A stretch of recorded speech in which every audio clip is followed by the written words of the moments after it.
کرے کہ ان کو اپنی زوجیت ملے. اب یہ بھی بلکہ اس میں تو بعض روایات میں آتا ہے کہ کوئی ایک صاحب تھے کہ جن کو میں تیقن کے ساتھ تو نہیں جانتا، لیکن مہاجر ام قیس کے نام سے یہ چیز ہمیں روایات میں آتی ہے کہ کسی خاتون سے کسی کو محبت ہے اور وہ خاتون ہجرت کر گئی. اب کچے دھاگے سے بندھے ہوئے یہ بھی چلے جا رہے ہیں، اس لیے کہ اب یہ تو ظاہر بات ہے کہ ان سے اگر نکاح کرنا ہے اور انہیں اپنی زوجیت میں لینا ہے تو انہیں بھی ہجرت کرنی ہوگی. لیکن یہ معاملہ ہے اللہ اور اس بندے کے درمیان، اس کا راز ہے. ظاہر بات ہے کہ دنیا جو اس کے اوپر اطلاق نہیں کرے گی کہ مہاجر ہیں، آئے ہیں، مکے کی سکونت ترک کر دی ہے اور مدینے آ گئے ہیں اس حوالے سے. لیکن یہ کہ ایک دوسری مثال یہ کہ اگر کسی کی ہجرت ہے، اور یہ مثال خاص طور پر مجھے محسوس ہوتا ہے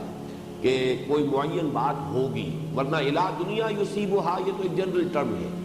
اس کے اندر تو دنیا کے مال و دولت، کاروبار، کوئی پروفیشن، کوئی اور چیزیں، کوئی اقتدار، غلبہ، یہ ساری چیزیں جو ہے وہ کور ہو کر آ جاتی ہیں.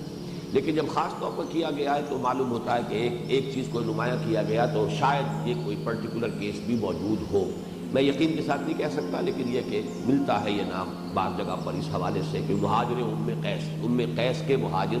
جنہوں نے ہجرت کی ہے اصل میں ان سے نکاح کے لیے. فَهِجْرَتُهُ إِلَىٰ مَا هَاجَرَ إِلَيْهِ، تو اس کی ہجرت شمار ہوگی انہی کے حساب میں جس کے لیے اس نے ہجرت کی. وہ اللہ کے لیے نہیں ہوگی، اللہ کے رسول کے لیے نہیں شمار ہوگی، اللہ کے دین کے لیے نہیں شمار ہوگی. یہ موٹس جو ہے جو دنیا والوں کے لیے تو ممکن نہیں ہے کہ اس کے بارے میں کوئی حکم لگا سکے، کوئی فیصلہ کر سکے، لیکن ظاہر بات ہے کہ اللہ تعالیٰ کا معاملہ ایسا ہے کہ وہ یقیناً تمام جو باطن سے واقف ہے، نیتوں کو، جیسا کہ ایک حدیث میں آیا ہے ان اللہ لا ينظر الى صورکم، تمہاری ولا اموالکم، اللہ تمہاری صورتوں اور مالوں کو نہیں دیکھتا کہ کس قدر مال و دولت تمہارے پاس ہے یا کیا تم حسین اور وجیح شخصیت تم رکھتے ہو، ولکن ينظر الى قلوبکم واعمالکم، وہ دیکھتا ہے تمہارے دلوں کو اور عملوں کو. اور یہ دل اور عمل یہ جڑ جاتے ہیں اس میں کہ عمل کا بھی ایک ظاہر ہے اور ایک اس کا وہ جو اصل نیت ہے جس کا تعلق جو ہے وہ دل کے ساتھ ہے. قصد جو کر رہا ہے دل، کیا ارادہ ہے، کیا موٹیو ہے، کیا نیت ہے، کیا اصل مقصود ہے، کیا اس کا جو ہے جذبہ محرکہ ہے، اس کے حوالے سے اللہ تعالیٰ کے ہاں اس کے عمل کا جو ہے معاملہ ہوگا. آیا وہ نیکی شمار ہوگی یا یہ کہ ایسا بھی بعض احادیث سے معلوم ہوتا ہے کہ وہ نہ صرف بدی بلکہ بہت بڑی بدی شمار ہو جائے. اس لیے کہ خلوص نیت اور اخلاص نیت کے برعکس جو لفظ آتا ہے وہ تو پھر ہے ریا اور سمعہ. صرف لوگوں کو دکھانے کے لیے کوئی نیک کام کرنا، لوگوں کو سنانے کے لیے کوئی نیک کام کرنا تاکہ شہرہ ہو جائے، لوگوں کے اندر میری نیکی کا چرچا ہو جائے، میری بات جو ہے لوگوں کے علم میں آ جائے کہ یہ بڑا عابد و زاہد ہے یا فلاں اس کے اندر خوبی ہے. اگر یہ نیت میں شامل ہو تو اس کو تو فرمایا گیا کہ یہ شرک. من صلی یرائی فقط اشرک ومن صام یرائی فقط اشرک. یہ قد جب آ جاتا ہے فعل ماضی پر تو یقین ہو چکا، کر چکا. انگریزی میں جسے آپ پریزنٹ پرفیکٹ ٹینس کہتے ہیں، ہی ہیز ڈن اٹ، یہ تو ہو چکا، وہ کر چکا، پریزنٹ پرفیکٹ ٹینس. فقط اشرک، جس نے نماز پڑھی دکھاوے کے لیے وہ شرک کر چکا، جس نے روزہ رکھا دکھاوے کے لیے وہ شرک کر چکا، جس نے تصدق ومن تصدق یرائی، جس نے دکھاوے کے لیے خیرات کی ہے، صدقہ دیا، وہ بھی شرک کر چکا. تو یہ اصل میں تو مطلب یہ کہ نیکی برباد گناہ لازم والی بات ہے کہ اگر یہ خلوص نیت نہیں ہے، انسان کے اندر جو ہے اخلاص اور خلوص نہیں ہے، اللہ تعالیٰ کی رضا ہی اس عمل کا اصل مقصود و مطلوب نہیں ہے، یا یہ کہ اس سے کم تر درجے میں اخروی جزا. اصل اعلیٰ جو ہے وہ تو یہ کہ اللہ کی رضا، اس سے کم تر درجے میں اخروی جزا.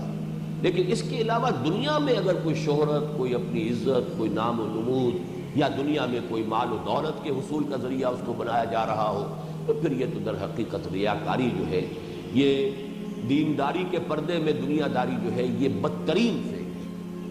یہی وجہ ہے کہ وہ حدیث میں نے بعض مواقع پر سنائی ہے، آج پھر آپ کو سنا رہا ہوں. بچے آپ کتاب العلم پڑھ رہے ہیں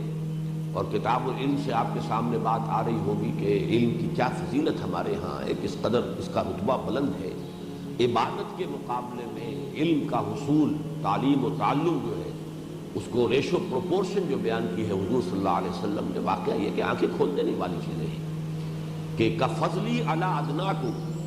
ایک شخص وہ ہے کہ جو فرض نماز پڑھتا ہے، صرف فرض عبادات ادا کرتا ہے، کوئی نوافل نہیں، کچھ نہیں، اور باقی سارا وقت وہ یہ کہ دین کے پڑھنے پڑھانے میں سیکھنے سکھانے میں صرف کرتا ہے. اور ایک شخص وہ ہے کہ جو ہمیشہ روزہ رکھتا ہے اور پوری رات عبادت کرتا ہے. اس کا جو ہے تقابل جو کیا گیا ہے، اس شخص کی فضیلت جو ہے کہ جو صرف فرائض پر اتفاق کرتے ہیں، فرض تو ہر صورت ادا کر لیں، اس کے بعد بقیہ اس کا پورا وقت جو ہے وہ علم کے حصول میں اور علم کی اور نیکی کی اور خیر کی تلقین اور اس کو لوگوں تک پہنچانے میں صرف ہو رہا ہے. اس کی فضیلت اس شخص پر، اس عابد و زاہد شخص پر کا فضلی علی ادناکم،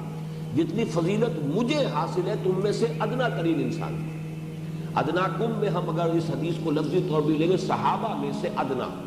صحابہ میں سے جو کم ترین درجے کے صحابی ہوں گے ان کا جو حضور کو فضیلت حاصل ہے کا فضلی علی ادناکم، یہ درجہ ہے اس علم کے حصول اور علم کو پھیلانا اور خیر اور نیکی اور اس کا جو پرچار ہے اس کا. لیکن وہ حدیث جو میں سنانے چلا ہوں وہ آپ کو ملے گی اسی میں، اگر تو وہ مشکات میں آپ پڑھ رہے ہیں تو اس کے یہ کتاب باب العلم جو ہے اس کی فصل 40 میں حدیث مل جائے گی. یوشک ان یاتی علی الناس زمان، اندیشہ ہے کہ لوگوں پر ایک زمانہ ایسا بھی آ جائے گا، لا یبقى من الاسلام الا اسمه ولا يبقى من القرآن الا رسمه، اسلام میں سے سوائے اس کے نام کے کچھ نہیں بچے گا اور قرآن میں سے سوائے اس کے رسم الخط کے کچھ نہیں بچے گا. متن تو ہے، موجود ہے، الفاظ ہیں، لکھے ہوئے ہیں، لیکن یہ کہ اس کے سوا کچھ نہیں. اس کی حقیقت کہیں دیکھنا چاہے مجسم شکل میں، کہیں وہ معاشرہ دیکھنا چاہے کہ کوئی 1 انچ زمین مل جائے جہاں وہ معاشرہ ہو جو قرآن پیدا کرنا چاہتا ہے، تو نہیں ملے گا. مساجدہم عامرۃ، ان کی مسجدیں بہت آباد ہوں گی، آباد بھی ہوں گی، شاندار بھی ہوں گی، عالی شان ہوں گی، سنگ مرمر کی بنی ہوگی اور نہ معلوم کیا کچھ ہوگا، فانوس ہوں گے اور قالین ہوں گے، سب کچھ ہوگا. وہی خراب من الہدیٰ، ہدایت سے خالی، تہی دست، ہدایت نہیں. علماؤہم شر الناس تحت ادیم السماء، اور ان کے علماء جو ہیں آسمان کی چھت کے نیچے کے بدترین مخلوق. من عندہم تخرج الفتنۃ وفیہم تعود، ان کے اندر ہی سے فتنہ برآمد ہوگا اور انہی میں گھس جائے گا، واپس چلا جائے گا. یعنی فتنے اٹھانے اور فتنے پیدا کرنے کے سوا ان کا کوئی دھندا نہیں. یہ علماء کا جو حال ہے، علماء سو جنہیں ہم کہہ دیتے ہیں عام طور پر، اور ظاہر بات ہے کہ اس وقت اکثریت کا حال وہی ہے. اگر نہ ہوتا تو امت کا یہ حال نہ ہوتا کہ اس حال کو ہم آج پہنچے ہوئے ہیں. یہ اس علم کا جو معاملہ ہے کہ جس کی وہ فضیلتیں جو آج کل آپ پڑھ رہے ہیں، اسی طریقے سے یہ بھی فرمایا ہے کہ کوئی شخص علم حاصل کرتا ہے صرف اس لیے کہ لوگوں کے اوپر دھوس جمائے اپنے علم کی، یا یہ کہ علماء کی محفل میں بیٹھ سکے، ان کے ساتھ ان کی اصطلاحات میں گفتگو کر سکے، معلوم ہو کہ انہی میں سے ہے اور ان کے ساتھ ان کا ہم جلیس ہو سکے، بیٹھ سکے ان کی محفل میں وغیرہ وغیرہ، یا یہ کہ علماء کے ساتھ مناظرہ بازی کر سکے، تو پھر یہ ہے کہ اس کے لیے بڑی سخت وعید آئی. تو علم بھی ہے، اصول علم بھی ہے. عبادت کا معاملہ میں نے آپ کو اس حدیث کے حوالے سے بتا دیا، من صلی یرائی فقد اشرک ومن صام یرائی فقد اشرک ومن تصدق یرائی فقد اشرک. حصول علم کا معاملہ ہے تو یہ ہے. اسی طریقے سے جہاد اور قتال فی سبیل اللہ، حضور سے پوچھا گیا صلی اللہ علیہ وسلم کہ ایک شخص ہے جو جنگ کرتا ہے اپنی شجاعت کے مظاہرے کے لیے، ایک دوسرا جنگ ہے، شخص ہے جو جنگ کر رہا ہے، مال غنیمت کا اس کے سامنے جو ہے کچھ ہے نقشہ کہ ملے گا، اس کے لیے وہ بڑے جوش و خروش کے ساتھ میدان جنگ میں جا رہا ہے. ایک تیسرا جنگ ہے جو صرف حمیت، تیسرا شخص صرف حمیت کی وجہ سے جنگ کر رہا ہے، یعنی یہ کہ کسی خاص قبیلے کی جس کی طرف کے فوج کشی ہو رہی ہے، جس پر حملہ کرنا مقصود ہے، اگر اس سے کوئی خاندانی رنجش چلی آ رہی تھی تو آدمی اب ذوق و شوق کے ساتھ شریک ہو گیا ہے کہ اب مجھے موقع ملے گا کہ وہ پرانے سارے حساب کتاب جو ہے وہ چکا لوں. تو یہ وہ حمیت جاہلی جو ہے وہ اس کا اصل موٹیو بن گیا ہے. ان میں سے کس کو ہم سمجھے کہ وہ مجاہد فی سبیل اللہ ہے؟ آپ نے فرمایا کوئی نہیں. مجاہد فی سبیل اللہ تو صرف وہ ہوگا جو قتال کرتا ہے صرف اس لیے لتکون کلمۃ اللہ ہی العلیٰ، اللہ کا کلمہ ہی سب سے اونچا ہو جائے. اس مقصد واحد کے تحت جس نے قتال کیا ہے اس کا تو وہ تو مجاہد فی سبیل اللہ ہے. باقی حمیت کی وجہ سے کیا ہو، کسی قومیت کے حوالے سے کیا ہو، مال غنیمت کے حصول کے لیے کیا ہو، اپنی شجاعت کے مظاہرے کے لیے کیا ہو، تو وہ گویا کہ پھر یہ اللہ تعالیٰ کی راہ میں جہاد نہیں ہے، وہ پھر جہاد اپنے نفس کے لیے ہوتا ہے۔ اسی کے ضمن میں حضرت علی کا واقعہ بیان ہوتا ہے، جو ویسے تو تقریباً یعنی ناقابل یقین بات ہے، لیکن یہ کہ یہ صحابہ کرام کا معاملہ، حضور صلی اللہ علیہ وسلم جس طرح تزکیہ باطن کیا تھا، تزکیہ باطن کو بھی سمجھ لیجئے کہ اصل اس کا مطلب یہی ہے۔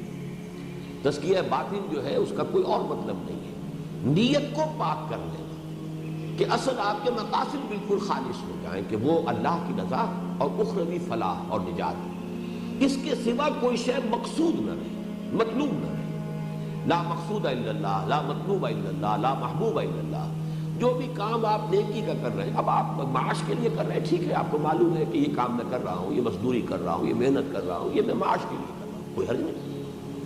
اس میں اگر آپ نے حلال ذرائع کو استعمال کیا ہے، حرام سے بچے ہیں، تو یہ بھی جہاد میں شمار ہو جائے گا اور عبادت کا حصہ شمار ہو جائے گا۔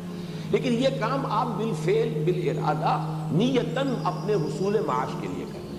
لیکن کوئی کام نیکی کا ہے، دین کی خدمت کا ہے، اب اس میں اگر کوئی شے شامل ہو گئی، کوئی بھی اس کے اندر جو ہے وہ ناپاکی، امپیورٹی کسی بھی اعتبار سے شامل ہو گئی، تو جیسے آپ کو معلوم ہے میتھمیٹکس میں بڑی سے بڑی رقم زیرو سے ضرب کھا کر زیرو ہو جاتی ہے۔ جو بڑے سے بڑا عمل ہو، وہ قتال فی سبیل اللہ کا عمل ہو، وہ علم کے حصول اور تعلیم اس کا معاملہ ہو، وہ کوئی عبادات کا معاملہ ہو، بڑی سے بڑی شے زیرو سے ضرب کھا کر زیرو ہو جائے گی۔ اللہ کی میزان میں نہ صرف یہ کہ اس کا کوئی وزن نہیں ہوگا، بلکہ جیسا کہ میں نے عرض کیا، نیکی برباد، گناہ لازم، کہ وہ شرک لازم آ جائے گا، اس لیے کہ تمہارے مقصود و مطلوب کے اندر اللہ تعالیٰ کے سوا کوئی اور شامل ہو گیا، وہ یہ چیز جو ہے یہ وہ شرک کے درجے تک پہنچا دینے والی ہے۔ تو یہ حدیث جو ہے اس اعتبار سے کہ ان تمام مفاہیم کو اس نے اپنے اندر جو ہے وہ سمیٹ لیا ہے، اور اس کا اصل فائدہ کیا ہے؟ وہ یہی ہے کہ ہر شخص انٹراسپیکشن کرے، درو بینی کرے، اپنے اندر جھانکے۔ یہ مراقبہ جو ہے یہ صحیح مراقبہ ہے کہ انسان، مراقبہ کسے کہتے ہیں؟ رقبہ، گردن، ایک دوسرے پر تاک لگا کر بیٹھ جانا، یہ مراقبہ ہے۔ رقبہ گردن کو کہتے ہیں، مراقبہ باب مفاعلہ، گویا کہ ایک دوسرے کے اوپر آدمی جو ہے پوری طریقے سے دھیان دے رہا ہے، یہ مراقبہ ہے۔ تو انسان مراقبہ کرتا ہے اپنے اندر، اپنے نفس کے ساتھ، پوری دھیان کے ساتھ غور و فکر کرتا ہے، اپنے اعمال کا جائزہ لیتا ہے۔ میں بھاگ دوڑ تو بہت کر رہا ہوں، میرے اندر کا حال کیا ہے، میری نیتوں کا حال کیا ہے، میرے اصل مقاصد کیا ہیں، کہیں کوئی نقب تو نہیں لگانی ہے، اور یہ نقب جو ہے اس قدر غیر شعوری طور پر لگ جاتی ہے۔ شیطان جو ہے اتنا وہ غیر شعوری طور پر جو ہے انسان کے اوپر حملہ آور ہوتا ہے، جس کے لیے کہ حضور کی وہ حدیث بھی میں نے بارہا آپ کو سنائی ہے کہ ان الشیطان یجری من الانسان مجری الدم، شیطان تو انسان کے وجود میں خون کی طرح سرایت کر جاتا ہے۔ جیسے ہمیں معلوم ہے کہ کوئی سیل جو ہے، باڈی سیل، ایک سیل بھی